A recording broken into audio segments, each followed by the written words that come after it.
Ang pananalangin ni Jesus sa halamanan ng Getsemani.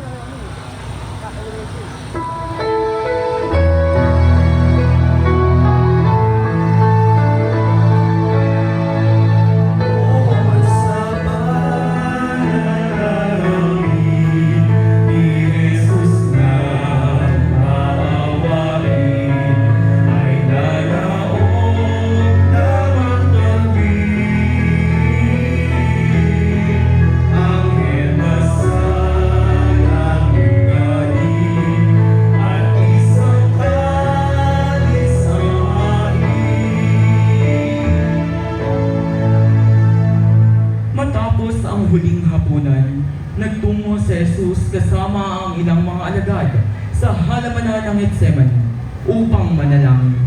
Batid na ni Jesus na dumating na ang takdang panahon. Tigib ng pigati at sakit. Ang kanyang pawis ay naging mistulang patak ng dugo. Dito ipinagkatiwala ni Jesus ang kanyang sarili sa kalooban ng kanyang ama.